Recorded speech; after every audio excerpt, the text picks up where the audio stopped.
Okay, more books. Oh. The problem with my bookshelf is I have read the books on it.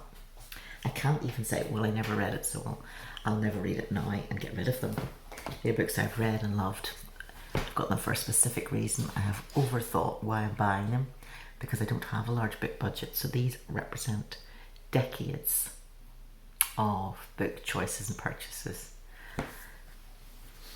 Is that a good enough excuse? I don't know.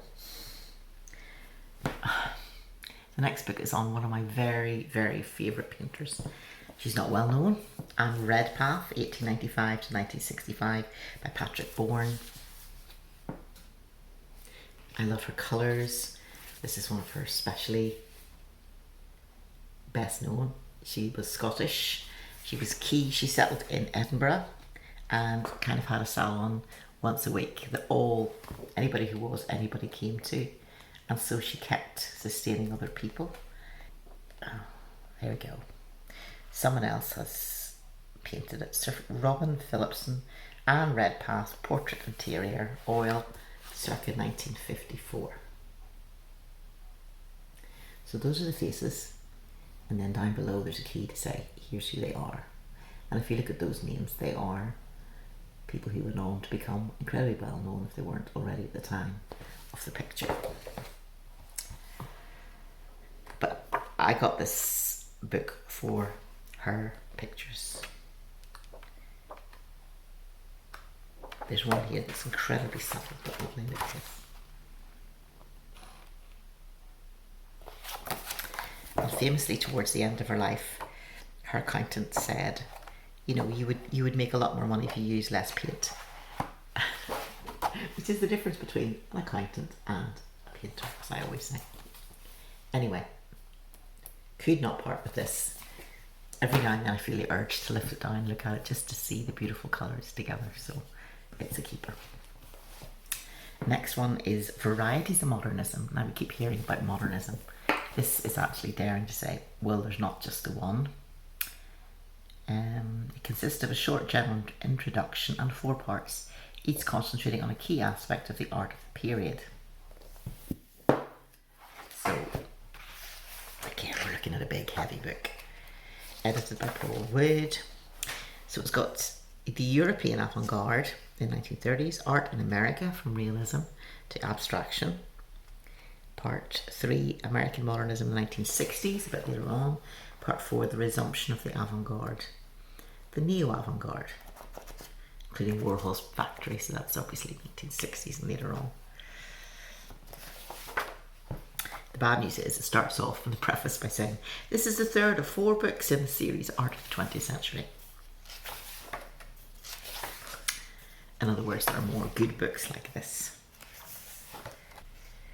Introduction, the aim of this chapter is, so it's all very set out in pieces, so I actually think that reading this will be a bit of an education. Love this. David Smith Star Cage, look at that. It's a sculpture. It's just amazing. That's made in 1950. So mid-century art, a lot of it does attract me. Resumption of the avant-garde. Huh? There's a white on white almost by Robert Rauschenberg. With some just thin lines in it. So I have lots to learn from that. I have yet to read that. I got it second hand. My pained expression means I am lifting with one hand a very, very, very heavy book. It's in French. Fabienne Verdier, Carnet d'Atelier. She's a French artist I heard about, got very, very excited about. She sort of does notes and then she works from them. And I liked her notes, her collage, her thoughts. And then what she actually does is she takes an immensely large brush and does things like this. So they are a one go at piece. The huge brush she has to be fit for, literally physically fit to move it, because it's like an arm's width of brush hairs, and then does a single stroke and it has to be just right.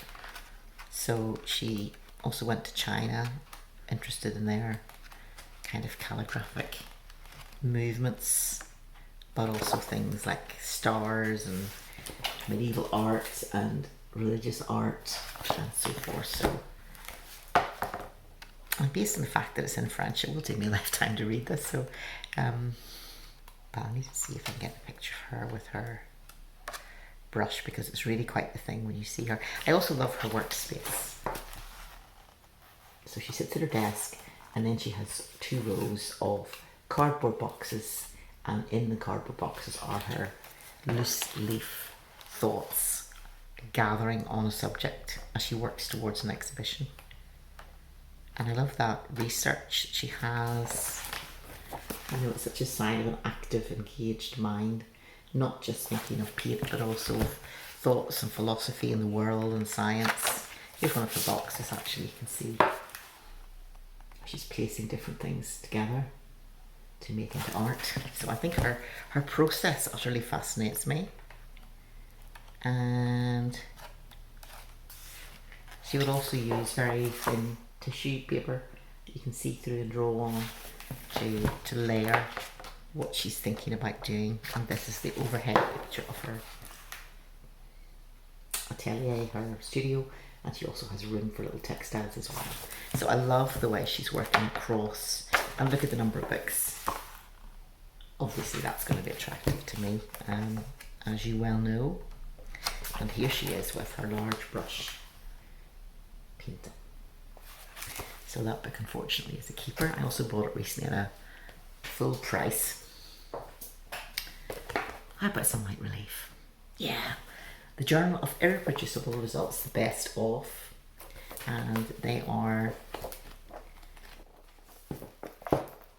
ludicrous ideas that are made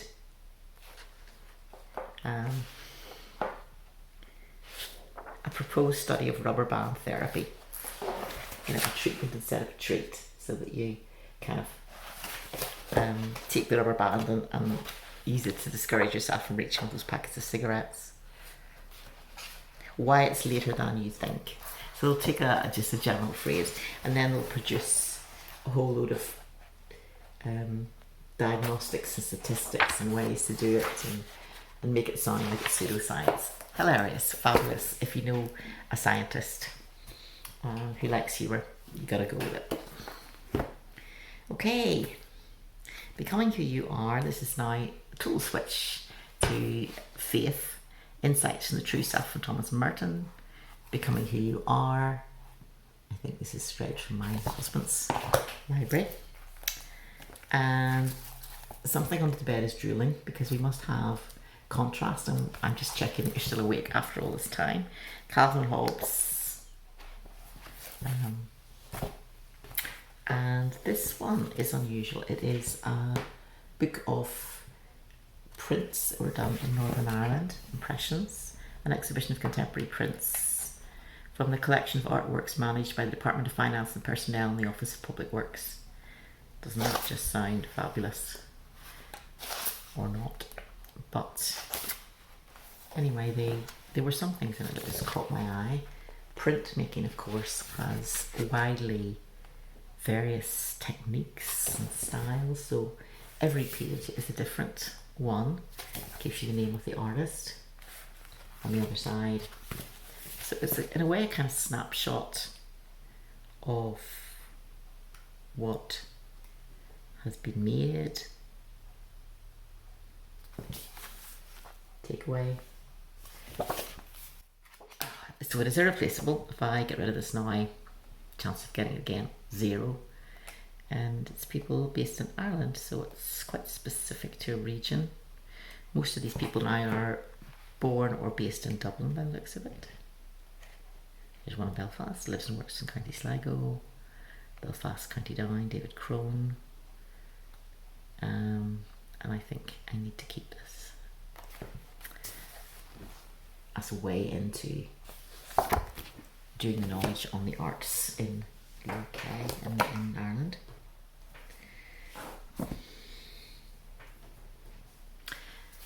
We've still got about 8 books to go.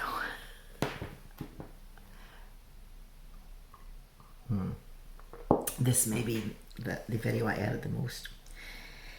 This next one is about faith and art, very, very classic, by Rookmaker, a Dutch theologian, Modern Art and the Death of a Culture. So, key person I keep hearing about and I haven't actually read in depth. Next one is very good, but I have read it, but I recommend it to you. Germaine Greer, The Whole Woman, about feminism and about how misogyny is everywhere. And she talks about lots of different things. Now this is before the whole trans discussion really got going. This is only published in 2000, so people would find this quite dated, I think, but it is a classic book and it will be findable. Pass. Irish Arts Review, probably not going to keep, it's flimsy, doesn't matter. Next one, David Harper. That's the Way I See It. It's all about his thoughts on art. I've read through it, found it engrossing. I've seen his retrospective in London a while back. I just flicked the pages and I've just realised that he does tend to go in for male nudes, so I hope no one has seen something they didn't want to see. But he really thinks about art big time.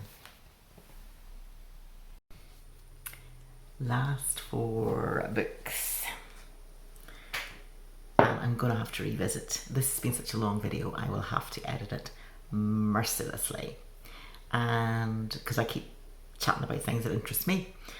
And I also need to get more books out, because at the moment I'm only taking out 5.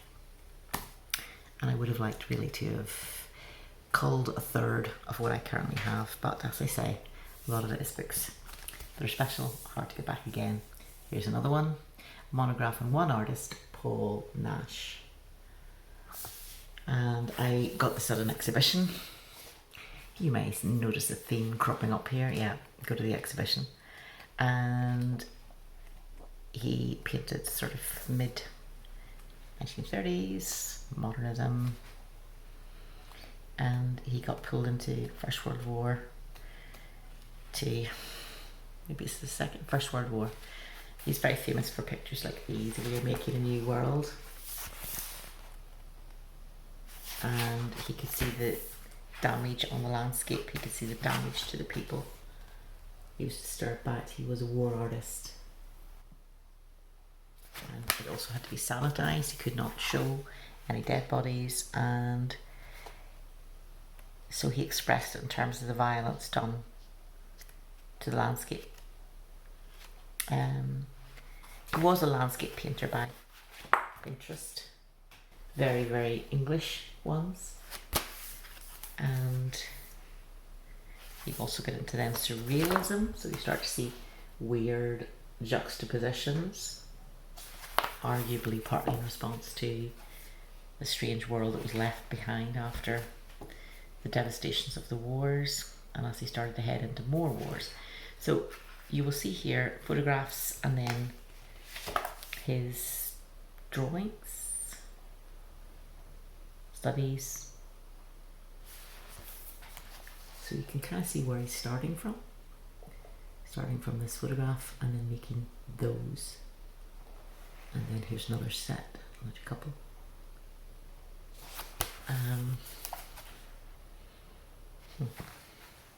So he painted this, for example, Harbour and Rim, and it's not hard to see that Magritte did something similar and just had a train coming out of the fireplace. You can see the similar colourings and style. So there we go. A small book, The Art of Bill Viola, and I'm especially interested, of course, in video art as I've studied video. So this is all about his art, which often again is based, like the French artist, is based on religious painting and a particular feeling for life and stories. Rumors for St. John of the Cross is one. But he's incredibly thoughtful and respected as a video artist, whereas a lot of people may not have initially thought that it was a proper art. But if you read his book, a friend got me to read his book, Reasons for Knocking on the Door of an Empty House, which was wonderful. It described how he went about thinking about his art and deep philosophy, deep thoughts, and went into it all.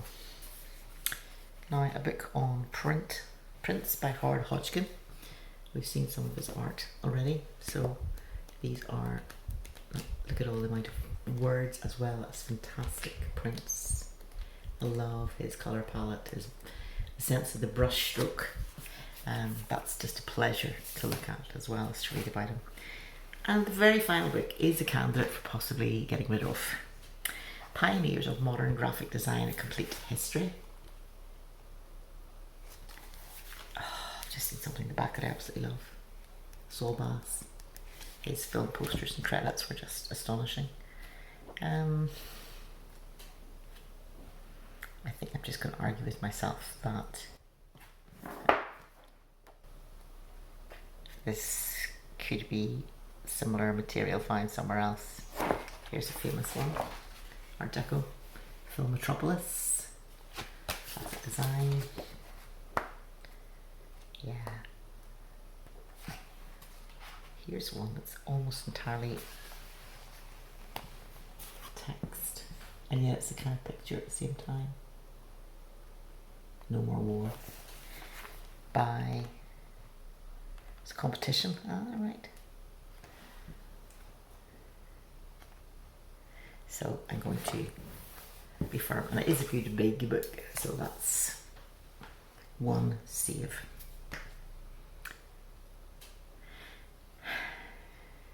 But so many other books have been kept. I hope you've seen it and seen the reasons why, and that when I watch this video back I'll go, yes, I'm glad I kept those. That brings us to the end of Shelf 5. Thanks for your company.